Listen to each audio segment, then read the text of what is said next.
సూర్యచంద్ర జగ్గంపేట నియోజకవర్గం independent MLA అభ్యర్థిని 2026-27 budget release చేసిన సందర్భంగా రాష్ట్ర వ్యాప్తంగా 3,32,000 కోట్ల నిధులు బడ్జెట్ రిలీజ్ చేశారు. జగ్గంపేట నియోజకవర్గంలో ఎన్నికల్లో ఇచ్చిన హామీలు ఏమయ్యాయి, ఈ నిధుల్లో కనీసం పూర్తి స్థాయిలో దీర్ఘకాలికంగా ఉన్నటువంటి ప్రధాన సమస్యలైనటువంటి ఏలేరు ఆధునీకరణకి ₹1 కూడా నిధులు ఇవ్వలేదు. అదే రకంగా కిర్లంపూడి, గండేపల్లి, గోకవరం విద్యార్థులకి డిగ్రీ కాలేజ్ లేక ఎన్నో అవస్థలు పడతా ఉన్నారు మన నియోజకవర్గంలో. ఈ మలవరం ఎత్తిపోతల పథకం కానీ, సత్సాయి డ్రింకింగ్ వాటర్ కానీ, ఇటువంటి ప్రధాన సమస్యలు సాగునీరు, తాగునీరు, విద్య, ఉపాధి, వైద్యం గురించి జగ్గంపేట నియోజకవర్గం వెనకబడి ఉంది. ఎన్నికల ముందు పదే పదే చెప్పారు, ఏం చేశారు, ఎందుకు నిధులు కేటాయించలేకపోయారు అని ప్రశ్నించాను. రెండవది 200 కోట్ల రూపాయలు అవినీతి చేశారు అని చెప్పి ప్రశ్నించాం. ఈ రెండు మాట్లాడిన దాని మీద గౌరవ శాసనసభ్యులు శ్రీ జ్యోతుల నెహ్రూ గారికి కూడా నేను విన్నవించుకున్నది ఏంటంటే, 14వ తేదీన బడ్జెట్ రిలీజ్ చేశారు. 17-18లో బడ్జెట్ చర్చ జరుగుద్ది. ఈ చర్చలో భాగంగా గౌరవ ముఖ్యమంత్రి చంద్రబాబు నాయుడు గారు మనకి నియోజకవర్గానికి ఇస్తానన్న హామీలు ఒక్కసారి మీరు అసెంబ్లీలో ప్రస్తావించండి చర్చలో భాగంగా అని చెప్పేసి గౌరవ శాసనసభ్యుల వారికి నేను విన్నవించుకున్నాను. వారు ఏం చేశారంటే, నేను నిన్న మొన్న కూడా చూడడం జరిగింది అసెంబ్లీలో, ఏమన్నా ప్రస్తావిస్తారేమో, ఎందుకంటే ముఖ్యమంత్రి గారికి శాసనసభ్యులు ప్రస్తావించాలి. ఎందుకంటే పోలవరం ప్రాజెక్టు మరి ఎంతో అభివృద్ధి చెందాలి, ఈ టైంకి పూర్తి చేస్తాం, ఇన్ని వేల కోట్లు రిలీజ్ చేస్తున్నామని ఎప్పటికప్పుడు వారం అభివృద్ధి మీద నివేదిక తెప్పించుకుంటా ఉన్నారు ముఖ్యమంత్రి గారు. అదే రకంగా మన ప్రాంతానికి ఏలేరు నది, సుమారు 60 నుంచి 65 వేల ఎకరాల ఆయకట్టున్న ఏలేరు నది గత 20 సంవత్సరాల నుంచి కూడా ఇసుక తీసేయడం వల్ల కాలువ లోతయ్యి, మరి కాలువల మేరకై ఏలేరు లోతయింది. రైతులు మరి వరద వస్తే మునిగిపోతా ఉన్నాయి, వరద లేకుండా సక్రమంగా నీరు వస్తే ఇంజులు పెట్టి తోడుకోవాల్సి వస్తుంది అని మీరు అసెంబ్లీలో ప్రస్తావించి నిధులు ఎందుకు కేటాయించలేదని అడగాల్సిన బాధ్యత మీ మీద ఉంది, మాట్లాడండి అని నేను చెప్పాను.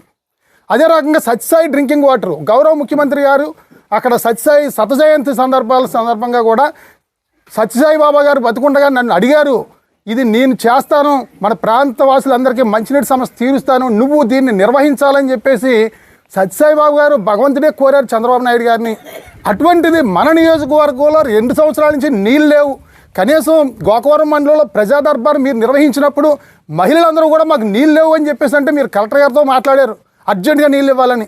తర్వాత నెలపోయిన తర్వాత మీరు పంప్ హౌస్ దగ్గరికి వెళ్ళారు. పంప్ హౌస్ దగ్గరికి వెళ్ళి అక్కడ కార్మికుల మీద నిందలేశారు. నెలకు 10,000, 12,000 జీతాలు ఇచ్చే కార్మికుల మీద నిందలేశారు, అధికారుల మీద నిందలేశారు. బాధ్యత కలిగిన ఎమ్మెల్యే ఏం చేయాలి? నేను నెల రోజులైంది కలెక్టర్ గారు మీకు చెప్పి, ఐసిడిఎస్ పిఓ రంపచోడవరం ఈ నియోజకవర్గానికి కూడా సంబంధం ఉంది, ఎందుకు నీళ్ళు ఇవ్వాలి, నేను ఇక్కడే కూర్చుంటున్నాను అని పక్క నియోజకవర్గాలు రాజానగరం, రంపచోడవరం నియోజకవర్గాలు ఎమ్మెల్యేలు మీరు కలిసి అక్కడ కూర్చుంటే 24 గంటల్లో నీళ్ళు వస్తాయి, ఎందుకు చేయలేకపోయారని చెప్పేసి మేము అడగడం జరిగింది. అదే రకంగా ఈ సమస్యల మీద మాట్లాడితే మీరు అక్కడ అసెంబ్లీలో మేము మాట్లాడింది మీరు స్వీకరించి అసెంబ్లీలో మాట్లాడి ఉంటే ఈరోజు మళ్ళీ ఈ ప్రెస్ మీట్ లేదు. నాకు నిజంగా మీ కార్యకర్తలందరూ ఒక 100 మంది అవ్వచ్చు నియోజకవర్గంలో ప్రెస్ మీట్లు పెట్టి నన్ను తిట్టినా సరే నేను బరిందును, మీరు ప్రస్తావించుంటే. మీరు కనీసం ప్రస్తావించలేదు. నిన్న మొన్న బడ్జెట్ సమావేశాల్లో చర్చ సందర్భంగా మీరు ప్రస్తావించకుండా మీరు చేసిన పని ఏంటంటే, నియోజకవర్గంలో ఉన్న కార్యకర్త ప్రతి ఒక్కరికి ఫోన్ చేసి ప్రెస్ మీట్ పెట్టండి తిట్టండి, ప్రెస్ మీట్ పెట్టండి తిట్టండి. నిన్న మొన్న మీ పని ఇదే మీరు చేయాల్సిన బాధ్యత.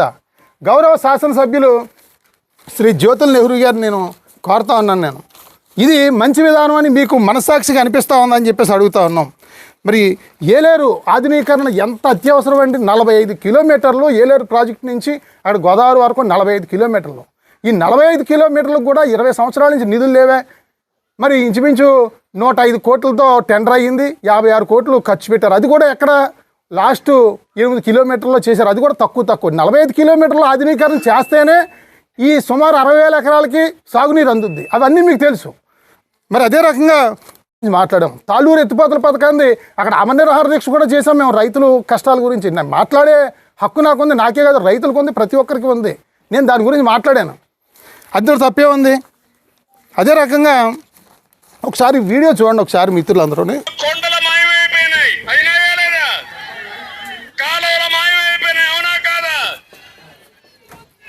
ఏం తమ్ముళ్ళు ఇక్కడ మీ ఎమ్మెల్యే కూడా గనుడు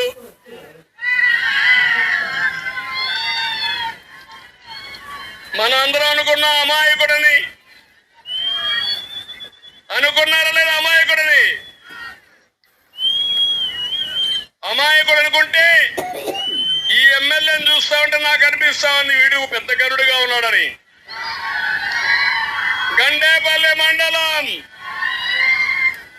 రామేశ్వరంపేటలో 200 ఎకరాల విస్తీర్ణంలో కొండను తవ్వి ఈ ఆనకొండలు గ్రావెల్ మొత్తం కొట్టేశారు తమ్ముళ్ళు, మింగేశారు మొత్తం. కొండ మింగేసిన ఆనకొండలు వీళ్ళు.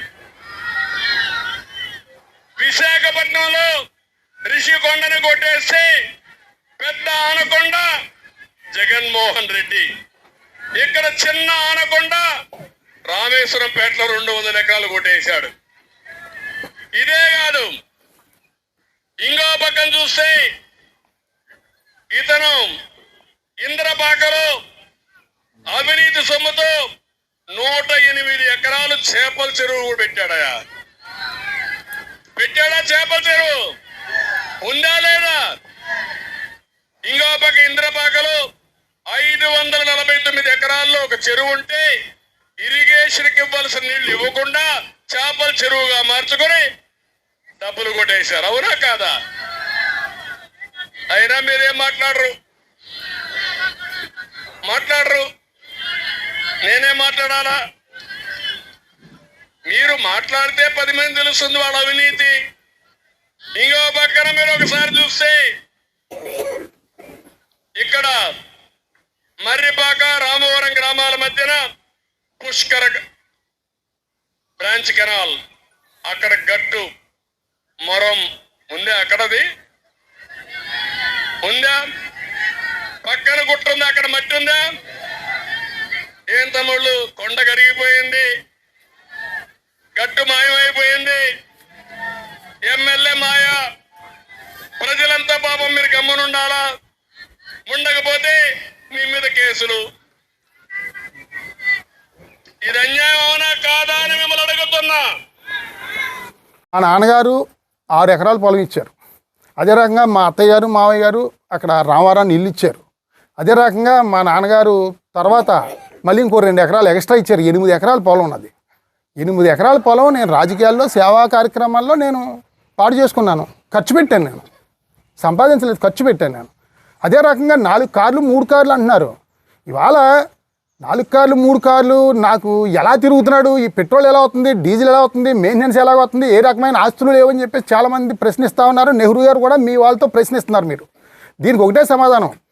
పాటంశెట్టి సూర్యచంద్ర అనే వ్యక్తి ఆదర్శ భావాలు ఉన్న వ్యక్తి, ఒక గ్రామాన్నే దేశంలోనే ఒక ఆదర్శంగా చేశాడు. ఇటువంటి వ్యక్తి పాటంశెట్టి సూర్యచంద్ర అనే వ్యక్తి